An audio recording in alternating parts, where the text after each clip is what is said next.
There's a bit of a positive news story on one that we did, I think it was earlier this week actually, where a San Francisco DA had discovered the DNA from a woman's rape kit was used later to identify her in a property crime that was done years later, a rape kit. So the district attorney Chelsea Boudin has announced that the charges against that woman have now been dropped. So that's a little bit of the good news on that. Let's go into some of those details, you guys. So officials said that the case violated the woman's Fourth Amendment rights, which protected people from unreasonable searches and seizures. This is illegal, is what Rachel Marshall, a spokeswoman for the district attorney, told NPR. Now, apparently this practice has been going on for a while now. Boudin said that in a Tuesday press conference, staff within the SFPD crime lab told him storing DNA from every rape kit gathered is routine practice and has been happening since 2016. And he says he was just made aware of this earlier during the week. So the police chief also didn't admit to any wrongdoing. He said that there's gonna be an internal investigation. The normal things you may hear from police officers when they get busted, or at least police chiefs when they find out when people find out what they've been up to. So also there was this petition that Cenk mentioned earlier that we did launch to get rid of this gross practice. Here it is, to stop using DNA against sexual assault victims.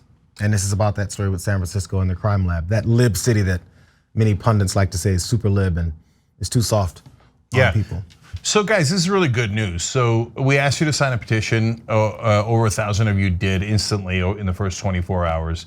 And already it's having results. Now, is it because of the petition? No, but is it a small part of it? Sure, because any kind of public pressure is much more likely to lead to results.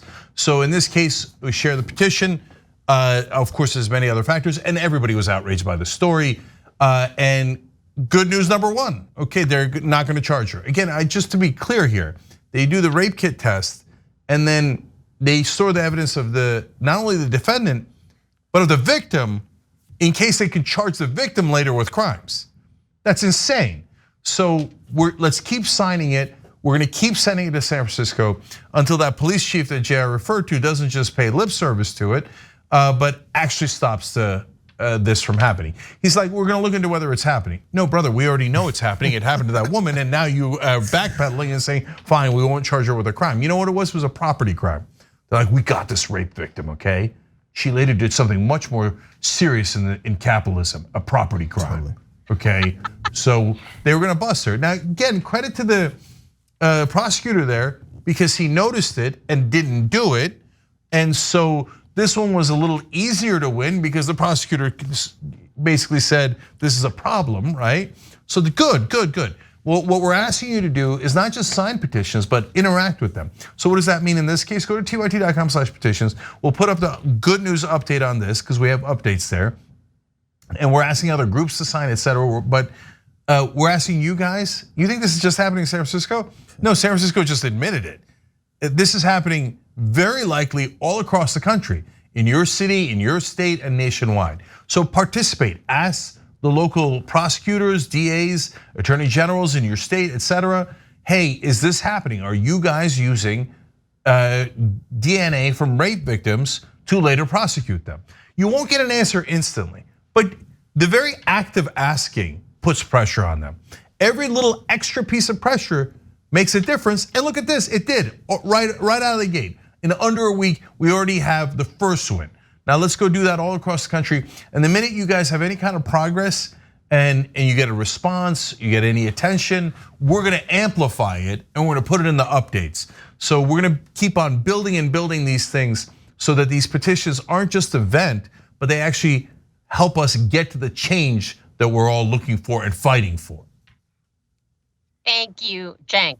I heard this story and I was like, what the? Like in today's episode of How Women Get Screwed Over Even More, you're the victim of rape, we're gonna keep your DNA, so in case you do anything later, we gotcha. I mean, the whole thing was so bonkers. And like you said, Cenk, it's like a property crime versus a rape. It's like if somebody burns your house down and the cops are like, yeah, but your grass was a little long. I mean, that's on you. That was on you. You didn't mow. No, this also highlights, this is a big comparison because this is a story that we've seen. When we talk about rape kits, what's the first thing we think about?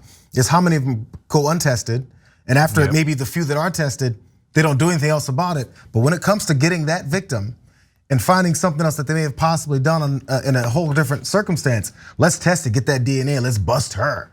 But when it comes to finding out who did that to her, I mean, we can wait. I saw headliners from the Sacramento Bee and I couldn't open it because they had a big ass paywall. But they said there's tens of thousands, this is 2019, so imagine what it is even after that. Tens of thousands of untested rape kits in the state of California. In the state. Yeah, nationwide, it might be over 1 million test kits. They never bothered to test. They're like, oh, you got raped? Oh, we bothered to do this invasive procedure where we collect your DNA?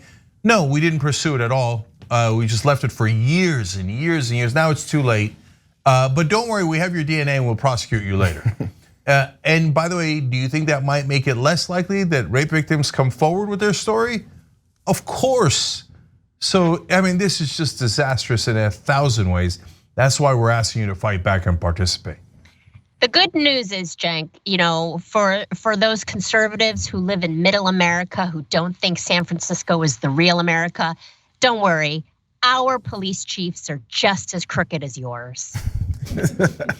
Yeah, and you're joking, but I mean, it's true. I mean, it's the not necessarily about this particular police chief, but that is one of the most liberal cities in the country, and even there, the injustice runs so deep that they're barely discovering it in the year 2022. All right, the petitions and everything we talked about, the links are always in the description box, so check that out.